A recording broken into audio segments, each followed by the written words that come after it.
So welcome everyone to this evening's Scholars in the Square lecture. A warm welcome as well to those joining us online tonight and those who may be watching later on YouTube. My name is Todd Clayman and I am the Program and Research Coordinator in the Center for Studies in Religion and Society at the University of Victoria. Our program this evening will unfold in three parts. First, our speaker, Youssef Benzouine, will offer a 20-minute public presentation. He will then be joined for a 20-minute conversation by Dr. Rachel Brown, the director of the CSRS and faculty member in the Religion, Culture, and Society program and the Department of Anthropology here at UVic. Rachel's research on lived religion, gender, and migration, particularly her work with North African Muslim immigrants in secular contexts in France and Quebec, makes her an ideal conversation partner for tonight's event. Following this discussion, I will chair a 20-minute Q&A with the audience, including our audience online. And so now it's my pleasure to introduce our speaker, Youssef Benzouine. Youssef is a PhD candidate in the Institute of Religious Studies at the University of Montreal. He's working under the supervision of Geraldine Mossier and Anne Letourneau. He holds a master's degree in political science, and his PhD research focuses on Islam, gender, secularism, and Islamophobia in Quebec. Alongside his academic work, Youssef is actively engaged in civic initiatives addressing racism, social cohesion, and Islamophobia, including his service on the Intercultural Council of Montreal, which has advised the City of Montreal on issues concerning racialized communities and intercultural relations since 2020.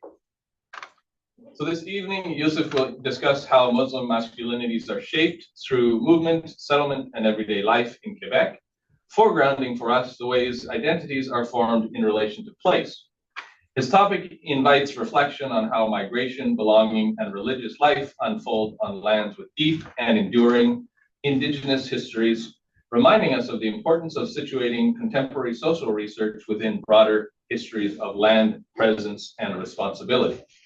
In that spirit, I would like to acknowledge and respect the Lekwungen, Songhees, Wasepsan, Esquimalt peoples, on whose territory the university stands, as well as the Lekwungen and Wasanich peoples, whose historical and ongoing relationships with these lands continue to shape this place.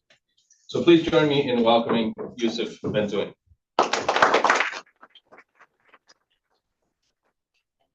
Thank you. Well, first off, I want to thank the CSIS for offering me the opportunity to be a grad fellow and also to present my research today.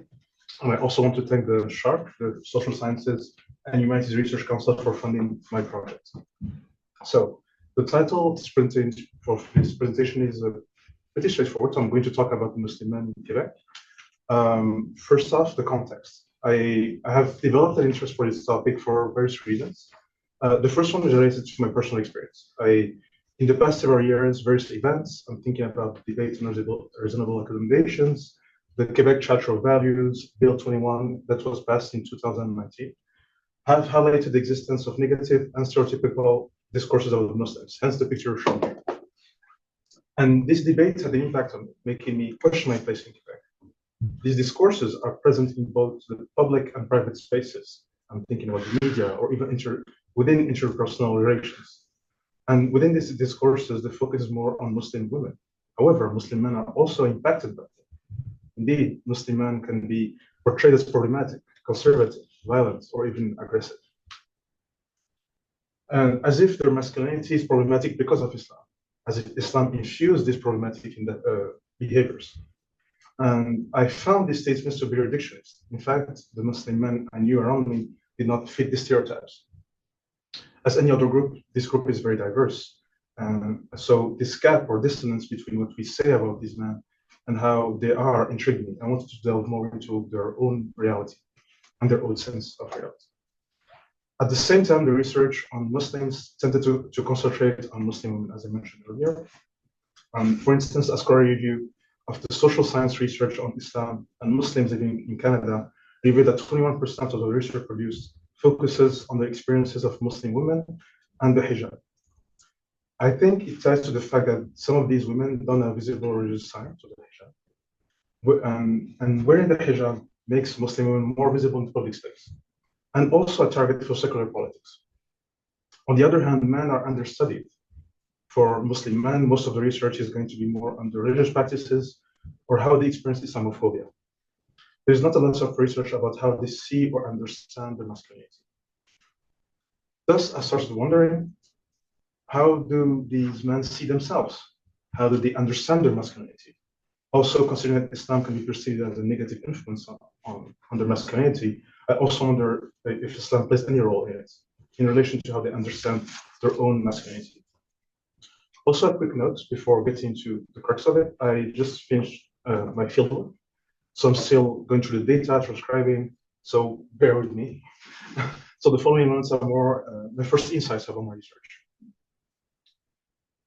So I've been talking about masculinity and Islam, but what do we mean when by these terms? What do they mean? An interesting definition of masculinity is this one from Onjawai, which is a researcher that has worked a lot on men and masculinities, which is the following. She describes masculinity as a set of practices, norms, and behaviors associated with the idea of being male, believed to stand in opposition to femininity and women. This definition is, straightforward. It's something that is based on research. It's something that I have also seen in my own fieldwork. It also highlights how masculinity can be relational, which is something that showed up from my own research too. However, the issue of defining what we mean by the idea of being male persists. And a solution to that is language. Here I draw on the philosopher Ludwig Wittgenstein and his idea of familiar resemblance. We intuitively have a sense of what it means to be a man, and when we use the word man. Even if our assumptions differ, they might collectively converge in some way and share some kind of common ground. Wittgenstein talks about overlapping similarities. Regarding Islam, I'm not interested in Islam from a theological perspective. I'm more interested in Islam from an anthropological one. And so I'm interested in more about how these men understand Islam in their own way, how they experience it, how they live it, how they practice it. This means that during my research, I accepted different profiles. I did not set a specific set of criteria, and I do not feel comfortable deciding who is Muslim and who is not. When I was recruiting participants, I was looking for people that self-identified as Muslim or grew up as Muslim, as a man, and who come from the Maghreb. This led me to encounter different profiles. Regarding the method, so how did I collect my data? So as I mentioned, I'm following I would say anthropological, sociological approach. I did some interviews, some observation. I also did a focus group during which we had a discussion with my participants about the major themes and elements that came out during my interviews. In a way, I wanted to have their feedback. So for my research, I focused on Muslim men coming from the Maghreb and I live in Quebec, because Muslim men are very diverse. I had to focus on a specific community. Why the people from the Maghreb? Simply because I come from there, I grew up in Morocco. So I know the language, I also understand the norms, the codes, the subtext, what we call culture. So working on my own community brings in own challenges. That's something that we could discuss further later on, I mean. But I also think it allowed me to access and understand some certain subtleties that other people might not be able to understand. Besides, I was also interested in Maghrebi men who live in Quebec, because I wanted to see the Islamophobic context that I mentioned may or may not impact the masculinity. Islamophobia, I have to mention it, is not specific to Quebec at all. We can just think about the attacks that happened in Markham a few months ago. But there has been many decades many debates and discussions that tackle either directly or indirectly the place of Islam in Quebec, which could make Quebec a good case study.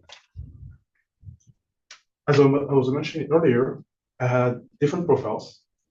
So I ended up having a very diverse group of people. They all identify to Islam, at least at least Islam serves as a normative foundation or a substrate for them, for their identity. Most of our participants were between 25 and 40 years old, but also a good chunk of people that were between 18 and 25, and a few above 40. Most of them also grew up in the Maghreb, or at least had one parent that was coming from North Africa. Also had some people that were born in France, from a Maghrebi parent. And however, I have to say that the vast majority, they were more of Algerian or Moroccan descent, which makes sense demographically speaking, because Moroccan to Algeria are more populated than Moroccan Algeria, sorry, more populated than Tunisia. Regarding their identification to Islam, it was also very broad. I had participants that identified as Sunni, Salafi. Some said Malikite Sunni, Sufi, liberal Islam, and someone even said they labeled themselves cultural Muslim. So it was very broad. And also some agnostics, I have to say too, and some atheists. And also had different generations. Some of them are what we call first generation, people who migrated as adults, 1.5 generation, who arrived as children or adolescents, and second generation, who were born from at least one migrant parent. Okay, so now we're getting to the main point. What is masculinity for this man? What are we talking about? So I'm going to talk about three elements that for me seem relevant. The first one may seem obvious, but I have still to delve into it. It's from when I ask them what it means for them to be a man or masculinity. Many of them intuitively equated masculinity with being a man. There is an underlying assumption that sex equals gender, and they did not disconnect sex and gender. While gender sometimes as a concept assumes to be dissociated with sex. So there's like a tension here between like the theory and what they saw on the ground. Besides considering masculinity equals for them to be a man gives credit to the idea that masculinity is relational. One can identify as a man as long as it means for him that it is different to be a woman. However, we go back to the same question that I brought earlier. What does it mean to be a man? And then I will ask them the same question during the interview. And surprisingly, what came out actually such a number of times was that for them, to be a man means to take care of others, which is the second point that I want to get to. And this second element or finding was more surprising for me, as care is usually associated with women. So many participants mentioned this idea of care under different forms. To be a man means to be able to provide, to help others, either physically or mentally, to support them in their endeavors. Physically, I'm thinking, for instance, I'm thinking about a participant who mentioned that helping his neighbor to clear the snow in front of her house is for him like a way to provide some kind of care. And mentally, it was more like this idea of to be like an emotional support for the others. And to exemplify, there is an example here from someone, from one of my participants. He's saying, being a man, what means on a daily basis is knowing how to be where people expect you to be. For me, this is what I want to say by care. And for me, this quote highlights how care is important. Caring for others is important for him. And his masculinity is defined by how he provides care. This form of care should be also problematized, as it can come with high expectations, pressure to provide, to bring money, or to center one's identity around the ability to provide. Can be problematic. Also, what do we mean when we talk about care? We might think that we provide care, but it does not automatically mean that we are, nor that the form of care that we provide responds to the needs of the others. Finally, besides care, there's also another layer that we can unearth from this code. Manhood entails a sense of responsibility. This sense of responsibility could be linked to this idea present in the Maghreb, but not only, that a real man, I'm putting quotes here, is the one that should be honorable and be able to keep his promise. So these findings about care supports the work of Joanne Britton. She published an article in 2019 that looked at the impact on Muslim men of the case of sexual exploitation of children that took place at Rotterdam in the United Kingdom. Her work revealed that the Muslim men interviewed expressed areas of vulnerability, expressing fear, I'm quoting her here, fears and anxiety in relation to the safety and welfare of family members, ending quote. By showing the vulnerabilities and sensitivity of Muslim men, Britain humanizes them, inviting us to move away from the view of Muslim men as conservative by nature. Interestingly, she's shifting the focus on personal life, which can include how people express and think care. Thus, I want to also follow her footsteps, but also shifting the focus on care. And the third point that I want to tackle is the main I mean, my main question, what are we, what about masculinity and Islam? Do they intersect or not? What's going on regarding that? And overall, was in a way surprised. Islam was not as present as I would have thought. The masculine identity of my respondents was influenced by Islam, but Islam was not central. Actually, it seems that their masculinity has been shaped by other elements. They mentioned important figures that surrounded them, their family, parents, their friends, the social norms prevalent in Quebec or even their home country, or even the family norms in which they grew up. Surprisingly, only a few mentioned, for instance, Islamic figures like the Prophet or the Caliphs. And those who did mention these figures were more on the rigorous leaning side. And by rigorous, I'm referring to a rigor in terms of practice, having a committed practice, not necessarily in terms of political or ideological position. To go back to the impact of the norms, it could be that these norms had been seeped in Islam, either directly or indirectly. It is hard to draw a clear line between what is religious and what is cultural.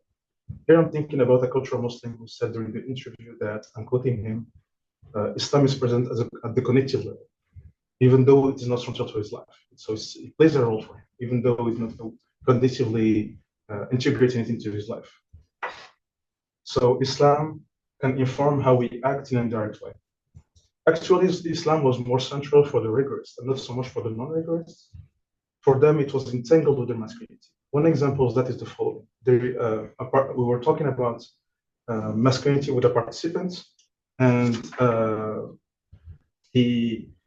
about the meaning of masculinity for him in general. And he started talking very naturally about Muslim masculinity and how his masculinity is informed by Imam Shafi'i, an important Muslim theologian. And according to Shafi'i, manhood is based upon 4 pillars: good character, generosity, humility, and conscious piety. And for my respondent, Islam and masculinity are intertwined. One cannot exist without the other. It made sense that he deferred to Shafi'i. Islam is so entangled with his lived experience, his worldview as a rigorous that in such a way it is just there. Thus, the rigorists do not perceive themselves or the relationship to the world in terms of separating the secular and from the religious. This supports Assad's position. Assad is an anthropologist that works extensively on Islam and also on Christianism. So to go back to Assad, this supports Assad's position on the separation between the religious and the secular. It is a construct that is historically specific to the Western Christian context, and it has the appearance of universalism. My research tends to support Assad's view. Drawing a clear line between the secular and the religious is not universal nor applicable for everyone. At the same time, we must be wary of how we construct our categories. Even the participant that I just mentioned has more nuance and depth than to be labeled a rigorist. Categories can be heuristically useful, but they do not account for the full depth of the individual experiences and the perspectives. And here I'm thinking about Abu Lawad, who published a paper in 1991 called Writing Against Culture. And she called for an ethnography of the particular, in which she emphasized the importance of telling the stories about particular individuals in time and space. I'm quoting her here. And she asks us as anthropologists to refuse to generalize about communities. Well, to conclude, in the end, it seems that Islam is an important part of the masculine identity of my respondents. But as mentioned, it is not necessarily central to the identity. There are many elements that inform masculinity, family, social norms, and so on. And Islam is one of many. To go back to the beginning of the presentation, I was talking about the Islamophobic context, the public debate in Quebec with the issues surrounding the veil, laïcité, which is secularism, and Muslim women, is in some ways framing Muslims through the lenses of their religiosity. I hope that this brief portrait was able to counter this narrative presenting Islam as a defining characteristic of Muslim men by highlighting the diversity of their identities. Thank you.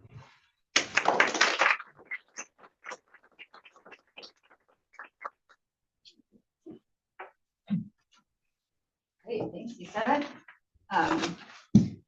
Pleasure to be in conversation with you and to kind of like go back in time to when I was in the field and working with migrant communities in Montreal. So it's so fascinating for me to think about how maybe the field has changed in certain ways and how it really hasn't. And so thank you so much for your work. I think maybe where I'll start is with like the last question I just wrote down and kind of tying into one of your last comments here, and thinking about sort of the Quebec context and the context of laïcité and the sort of Islamophobic elements that come out in that space. And I'm wondering if you noticed, or if any of your participants, your interlocutors, talked about whether or not that sort of perspective, what you noticed, right? This idea that from this perspective, Muslim men can be labeled as such, such, and such. Did you find that that was, or were they talking about that was influencing their performance of masculinity? So not just what they thought masculinity was, but how they had to actually perform their masculinity in those spaces. Was there a sense that there was a need to, they might understand their masculinity in this way to care for others, or whatever the case may be, but did they feel like, but I really need to emphasize that against this backdrop of kind of negative perception? I think some of them were aware of it, and some others not at all. Like some of them, for them, Islamophobia was a non-issue at all. It didn't impact them at all. For those that were aware of it, I'm thinking about someone who he had an encounter with another person, and but I mean, and during that encounter, he told me that he was aware. He thought at least that their encounter went as it went because he was a brown man facing a white man, and it would have been probably different if they were both white men. And I think so. That person, he had some kind of like he had some kind of reflexivity about his positioning and how he is a non-white person in Quebec.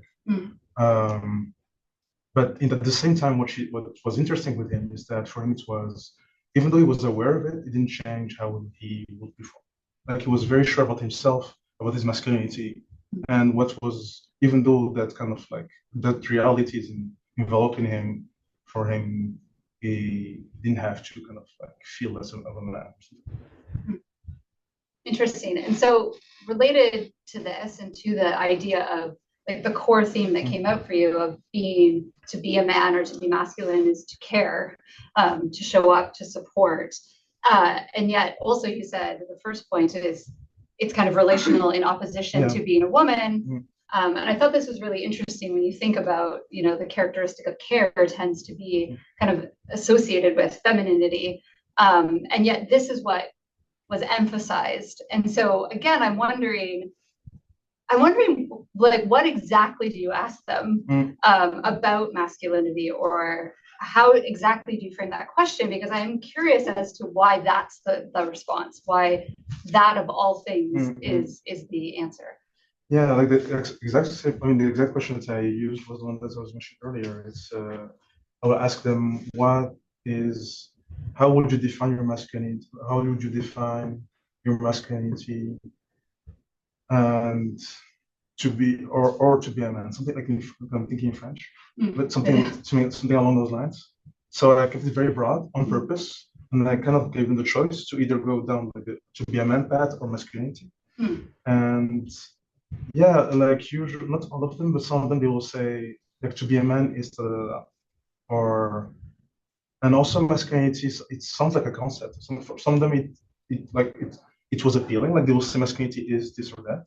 But some others, they didn't respond to it at all. I'm thinking about someone, for instance, one participant when I asked him that question, he said to me in French, I just don't understand the word, because he came like recently in Quebec. French is, I think, it's probably in the process of learning French. So for him, the word masculinity in French didn't ring a bell at all. But then I will ask him the word in the same question with the Arabic. I'll ask him what rojola, which is the word in like Moroccan, Algerian, Arabic, also Tunisian, means for you. And then he was like, oh yeah, now I understand what you're saying. And then he developed like more. So I think there's also sometimes maybe like a interlinguistical question, maybe, yeah. Because also what's tricky is that in English we have like all these different words. So there's like manliness, manhood, to be a man, masculinity. In French, there is only two words, masculinité or virilité. Right. And virilité is more like manhood, manliness. Masculinity is like brother. Right. So And Rojula in Arabic, it has like different layers in a certain way. I mean, the way I understand it, it's like it's at the same time to be a man, masculinity, and manliness. It's like this three kind of like concepts in the same word. Right. So that's interesting in and of itself, the kind of linguistic difference and the context within which you're asking the question, what words you're using, and how that then will inevitably influence the knowledge you produce about what masculinity is. Yeah. And did you find that you had to kind of use the different words for everyone? Did you give all of your participants the Maghrebi, like Arabic word as an option to say, like, or was it just in this one case where the person was struggling with the French term? It was more with the person who was struggling with the French term, but then I will, but then I also at some point started asking them to, like, I'll ask them in French, like, what is masculinity for you, or to be a man, or how do you define it? And then at some point I ask them another question, like after, when I tell you this word rojula, what does it mean for you? Okay. And then it's hard to like find like a systematic thing because it went like in different ways. But usually, they will say that it's for them. It had like a different tone than the word in French. Definitely didn't have the same cultural weight, and it makes sense because rojula is also something that I think there's maybe some kind of like some of them they mentioned like it's related to honor. You have to be someone who is not necessarily proud, but to be someone who is able to keep his promise and his words. So maybe there's some kind of like this aspect that also goes inside this word. This is more present than in French. Yeah. You briefly mentioned the fact that it can be difficult to sort of tease out what is a cultural perspective or a religious perspective. And I'm wondering if you could reflect just a little bit more about how masculinity is a good lens into that sort of that debate of culture versus religion. What's at work? Yeah, I mean, I think it's a good lens because I'm thinking about a discussion I had with someone. We're talking about my subject, and at some point I asked the person, what do you think about like patriarchy and how it plays with masculinity? And the person told me, oh, I think it's something that is cultural. Islam is not necessarily patriarchal per se. It's more like the culture that's kind of like comes in there and then offers kind of like a different like perspective. And which I found interesting because then and I will ask other persons and then they will be like, oh no, I think this is in Islam. This is not something that is like we cannot like divide the culture in Islam. Right. So even for the respondents themselves, they had a hard time to like distinguish the two. And but what came out a lot, I have to say, is that for most of them, they considered that you have like to distinguish like the culture and Islam, and which in a way ties to Islamic feminism, because in Islamic feminism there's this very strong argument that Islam is not something that is patriarchal by itself. It's more like the lecture that we give on Islam is patriarchal. Yeah, I'm wondering too, just can you go back a slide or two to about the Islam thing? I don't know, here I'll do it. Sure. Yeah, so this one. Because in this first point that you're making, you're saying Islam was not a central part of masculine identity of most of your respondents. Yeah. It was informed by other elements, important figures, family norms, but at the same time, can those important figures or family norms be separated out from Islam? Exactly. Right? Yeah. So you can see that as well, how kind of asking about masculinity and being told, well, it's not Islam, it's these things. Yeah.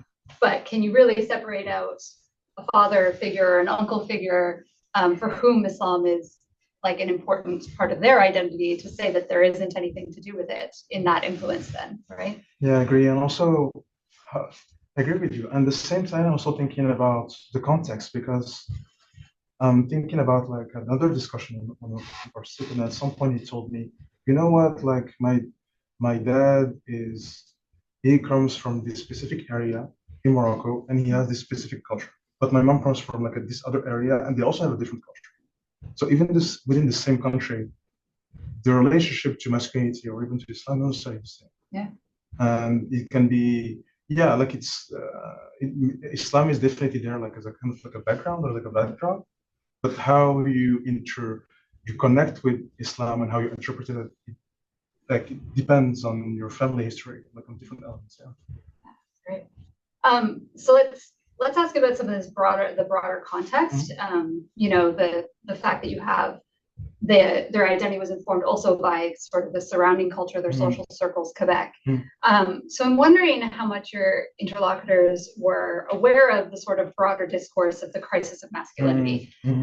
Because it's one thing to be doing this study in 2026 where it seems like, you know, it is all the hype to talk about masculinity and different kinds of masculinity and the crisis of masculinity right now. There's a whole industry around this. And so I'm wondering how much your interlocutors are plugged into that, or if they felt like that was a backdrop against which they were kind of, you know, measuring their own masculinity, if they were aware of these figures. And so that kind of relates to, the sort of timing of your project right now in comparison, if you had done it 10 years ago, that sort of discourse around masculinity just wouldn't have been as present. So if you had asked someone, they probably went, oh, masculinity, what? But now I'm wondering, are they more aware of it because of the broader discourse? Yeah, that's a very interesting question. It's hard to say because it wasn't brought up at all during my interviews. However, what I can say though is that I remember having a discussion about having a discussion about that, about the crisis of masculinity with some Maghreb man, and it didn't. I mean, not Maghreb men; they were more like youth, so they were younger, and it didn't ring a bell for them at all. But so I just found it curious, and at the same time, it wasn't surprising. Maybe they were different, like living in a different bubble, or like they had, I don't know, like the environment was like different from other kids, or I found this surprising. However, it might be there, like let's see, I think it might be there, but like in different terms. That's what I'm thinking. Maybe there is like this kind of like discussions about masculinity, or it's kind of like brought up, but not necessarily in the same terms as in the public debates. And however, what in a way, it connects also to my research. But I'm thinking about like one of our participants. He was mentioning that there's like this whole, for him, he felt some kind of like discomfort about bringing this whole discussions about sex and gender within schools. He felt that this was imposed on kids and on children. And in a way, I know that discourse about gender and sexual orientation, it ties to masculinism and to the crisis of masculinity discourse. So I feel like this is maybe like one of the links that could be made, but it's very like loose. It's more of a label, I would say. It's interesting because I was going to ask you too about age differences related to this discourse, whether or not, because you said you had quite a few interlocutors who were in the sort of 18 to early 20s range, and then a few over 40. So I was wondering if you noticed sort of any differences between sort of your younger interlocutors and your older. I mean, 40 isn't very old, let's be clear, but older than 40, if you notice any differences around their perceptions of masculinity, or like if you notice kind of an age gap in this conversation. Not really. However, what I could say is that the persons that were above 40, they tended to have like more of an egalitarian take on gender relations, for instance, or they will, but however, we have to be careful with this because I think it might be like a bias in terms of like the people that have recruited. So we have to be careful because it could be that these people that I have met, they all share the kind of the same worldview, and I remember that most of them, they tended to be more like liberal, progressive. So maybe that would explain why they were the older. Which I found surprising. But then again, it's maybe a question of like networks and recruitment. So yeah. We have time for another question. Yeah. Okay. Sweet. That's great. So I was wondering if you could reflect a little bit. So in your presentation, you said we could maybe talk about this later, so I'm going to make you talk about it. So I'm wondering if you can reflect a little about the sort of positives and perils of working within your own community. And specifically, like just in general, but then more specifically, are there particular perils when you're working with what would be considered a vulnerable population or community? Yeah, I mean, the first peril I'm thinking about is, in a way, fueling Islamophobia. I think there's a very thin line, and it's all about how you present the research and talk about it. And considering the overall context, it's not something that you can just like put aside. I mean, producing research on Islam can be very, tricky and problematic in some aspects. So this is like the first peril I'm thinking about. The second one is, at the same time, and I think it's important to be scientific, whatever that term means. And the way we'll define it is to try as best as possible to be authentic to what came out or that emerged. So how do you balance like these two kind of like issues? To then one hand you have to be scientific, and then on the other, how to be scientific without presenting data that could make people more vulnerable. Like I'm thinking, for instance, considering what I was mentioning earlier, like the whole for instance, the conservatism. If I start saying that my researchers, all of them, just like an example, all of them they are conservative leaning. It can be, it will probably fall into very bad years. Yeah. And how do you think, if you said that versus I said that, how does that influence or impact? I think it will have probably more impact if I say it. Because then it will be, oh, look at this Muslim looking person that is saying the same thing as we have been saying for the past 20, 30 years. Yeah, I think it will probably give more credit to the idea that Islam is a problem and that the culture of these people is a problem. And what about the positives? We're so quick to go to the perils, but what about the positives? Yeah, I think, for me, the positives is that it just shows the diversity. I didn't talk about it too, but I also had some respondents that were queer, and I think their experiences were so different from the majority of respondents were heterosexual. So I think it shows that you can also be Muslim and queer, which is something that we tend to forget. Another interesting aspect is that for some of them, Islamophobia, they don't experience it at all. They feel welcomed, and they don't necessarily feel that there's a problem going on, even though sometimes they will, they will talk about Islamophobia. We don't talk about it. Right. All right. Okay, thank you very much, Rachel and Youssef. So now we'll open it up to the floor and also to the internet space. Yes. Thank you very much, Youssef. I think this is going to be very interesting research. I'm just thinking, have you read Leila Slimani, the Moroccan writer?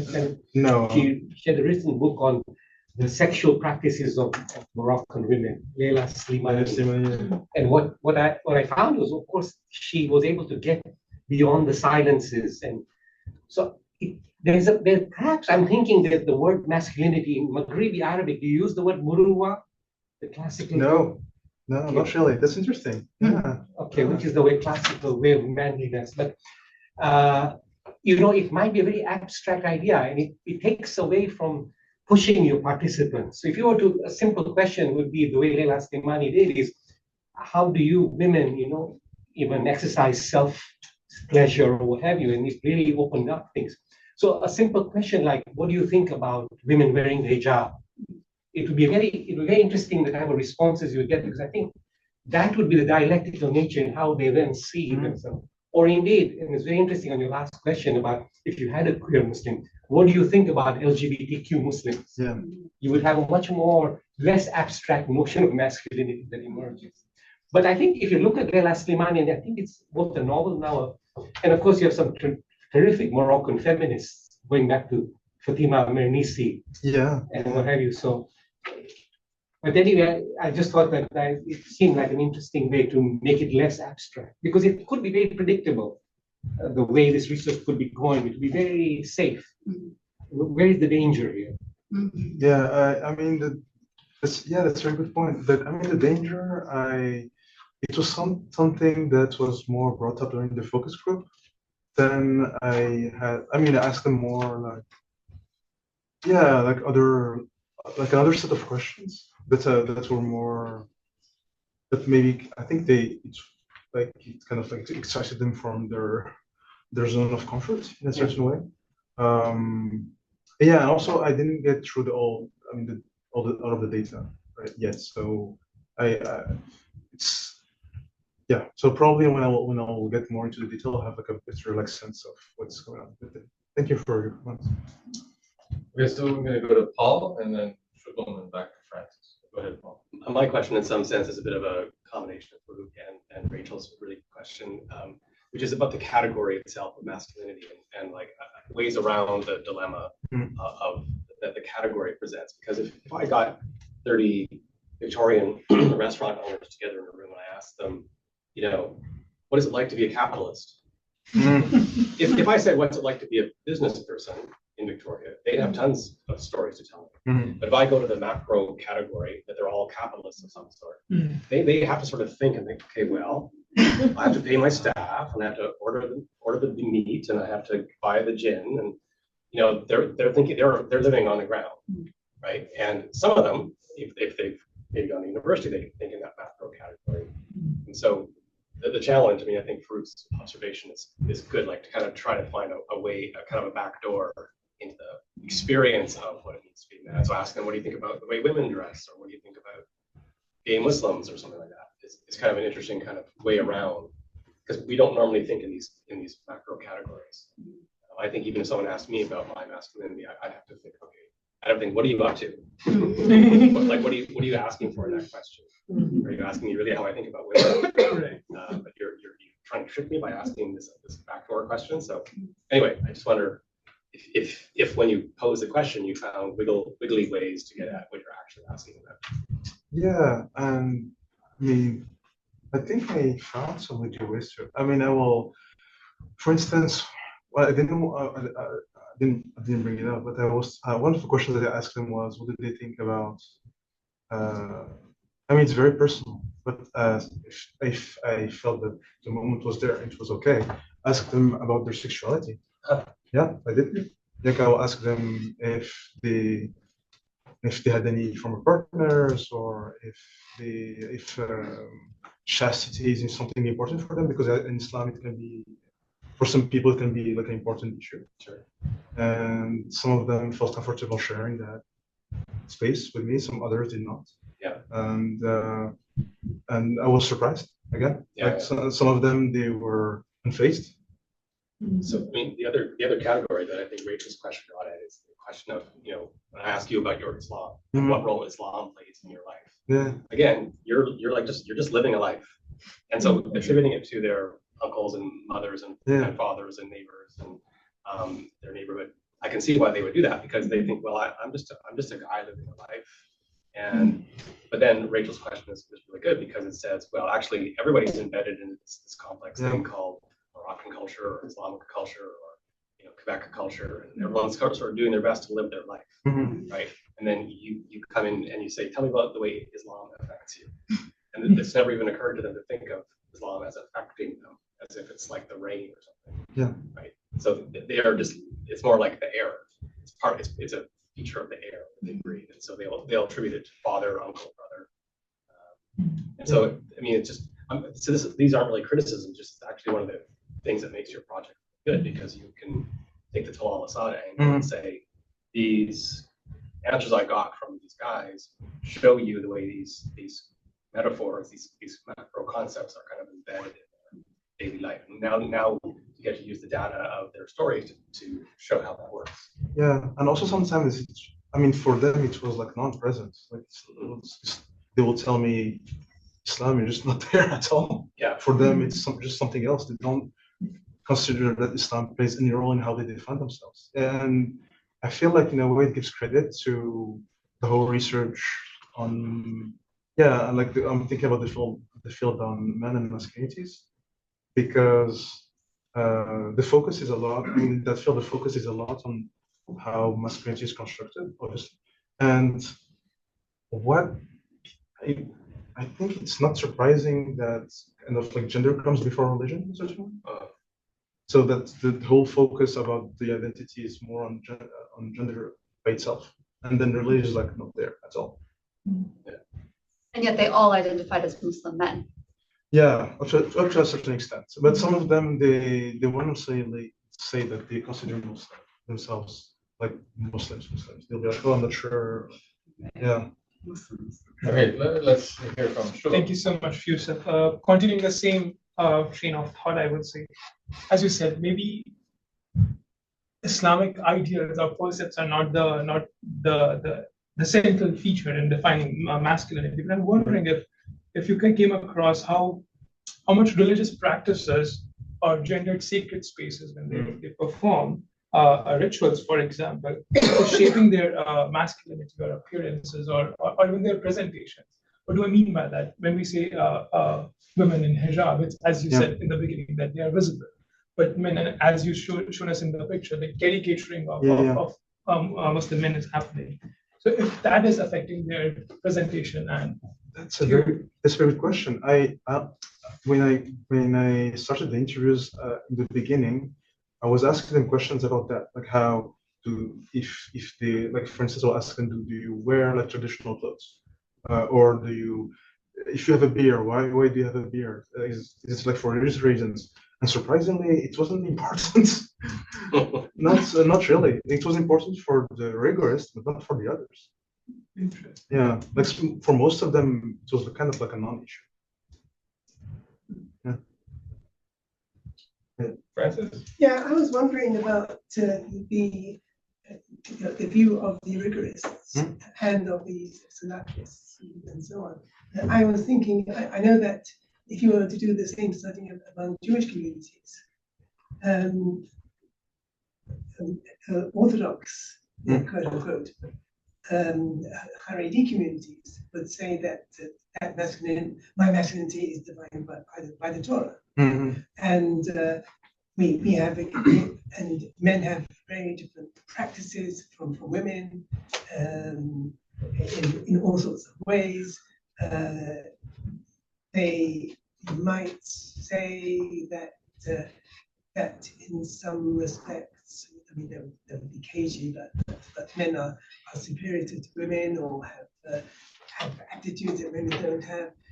Do you find this among the rigorists in your sample? If you had a different sample, would you find people who would say that masculinity is defined by the Sharia? And maybe, but I didn't. Maybe it's my sample, but I didn't. Is this a question of your sample? Yeah, maybe it's the sample, because I'm thinking about the rigors that I encountered. They will say, yeah, my masculinity is maybe defined by more. Yeah, they didn't. I don't recall like someone mentioning specifically the Quran, for instance. The closest I'm thinking about was the person I was talking to. I mean, that example, the person talking about the Imam Shafi'i. I think he's one of the few who like brought up like a theologian to explain his masculinity. And however, some of them, they mentioned something along the lines of like complementarism, that men have a certain role and women have a certain role. Yeah, but I don't recall having someone specifically saying men are superior to women. However, it could be because I'm doing research. Yeah, since we're like in a research setting and they know that's recorded, and yeah, they don't necessarily want to disclose that aspect of their life, which is fair. Considering what I was mentioning, was I was talking about like the old Islamophobia, I think they are pretty much aware of it. So even indirectly. Catherine, did you have? I'm still thinking about it. I think I know your answer. I was going to ask you if they ever refer to any Quranic passage or to the Prophet or the caliphs or the Sufi saints or some other, key figures within the tradition. And wouldn't it be another way, another back door into the question of Islamic influence? Yeah. If one, took those not as a general category, but a movement by a specific into this question. Yeah, some of them they did indeed mention the Prophet, only a few, and the Quran. It's very obvious, but the passage that came, but not necessarily. I'm not sure it was mentioned maybe 2 or 3 times, like so. But yeah, but to different persons. It was the one that talks about الرجال قوامون على النساء, which basically translates into men are not superior, but they're kind of like the providers or the guides for women. Like I'm doing a very loose translation here, and that's one. But that passage is it's the one that we usually talk. It's the one that comes a lot in the media.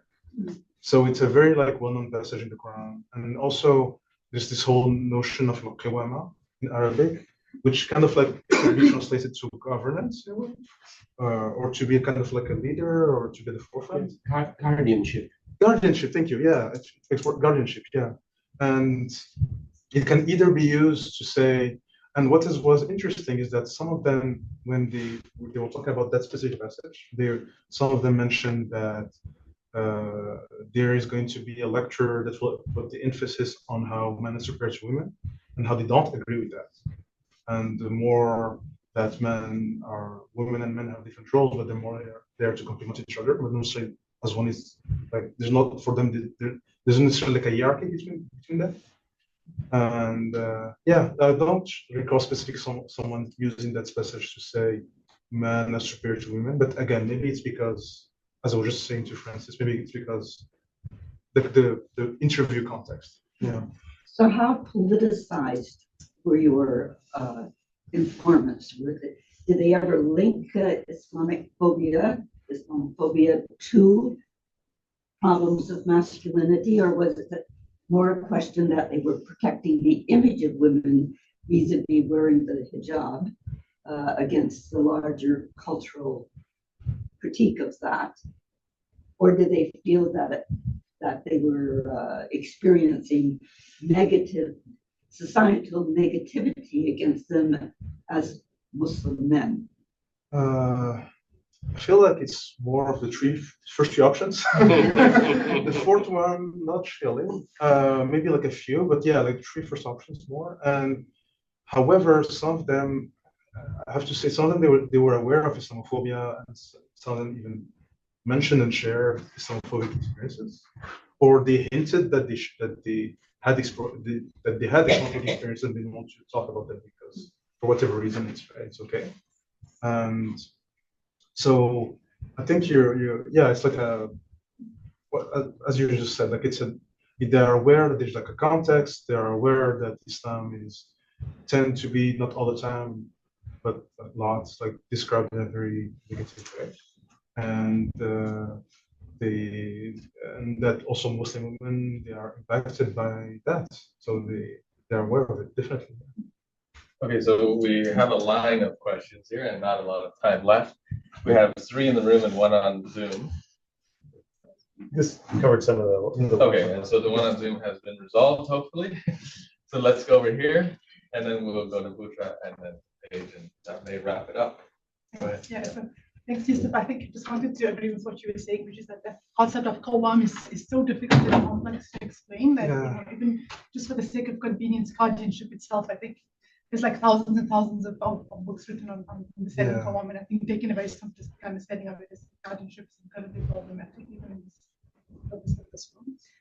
But that's not what I wanted to speak about. I wanted to ask what your thoughts are on how masculinities are kind of understood and performed in the Maghreb, given the kind of diverse ways in which, within both Morocco and Algeria, right? So 2 very different political contexts, but also like, rural, urban, practicing, non-practicing. And whether, I guess the point I'm trying to make is, does place matter? How has Quebec shaped the notion of masculinity that might be different to what it was like? I think I think it's different depending on the context. Because I also asked them some questions about how they perceive masculinity in Quebec in comparison to their homeland. And I mean, I will have like very broad like responses, such as men here are like this or like that, and men like in Morocco, Algeria, whatever, they're more like this. But usually, what was interesting is that they had like this kind of view that in their homeland, men are going to be, yeah, they are going to be less progressive. That's something yeah, this was like kind of like brought up sometimes. That's how they perceived the men of their homeland, please. But then at the same time, they will say, oh, like some of them they will like kind of like you also say depends on like the region or where you come from, yeah, or even their crew family, and also within like the same, um, uh, yeah, like the same. I'm thinking about someone, for instance, who mentioned like he told me like for instance for him his own like family units, it was his mother that was kind of like the cornerstone of it, and for him she was like the person who has like the most like impacted how he defines his own masculinity. So yeah, I think you're right. There definitely like the context changes, and it's not perceived the same way. No. Okay, thank you.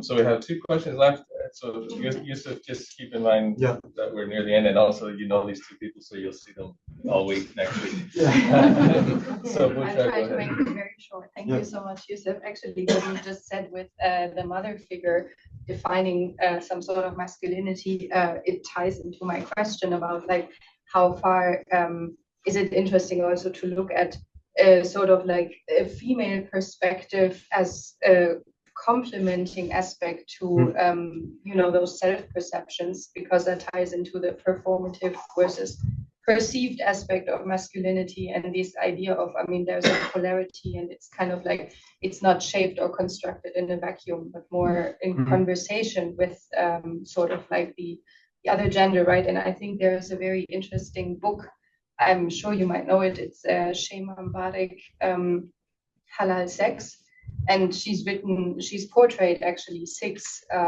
women in North America, mainly in Canada and even in Quebec as well, and sort of just kind of like their whole lives and their sort of like ideas on what it means to be a Muslim woman and how they sort of like reconcile or are that in conversation with their gender identities. So that might be interesting too. And I'll save the rest for tomorrow. Thank you. You want to respond? Or do you want? I Okay, can wait. That's okay. We have time. We don't have time. Okay. I will wait. So join us next week. Join us next week, same time, same place, for Megan Swift, our faculty fellow this semester, where Megan will be talking about the revival of indigenous religions in Russia. So please join us next week, and we'll look forward to that. Thanks, everyone.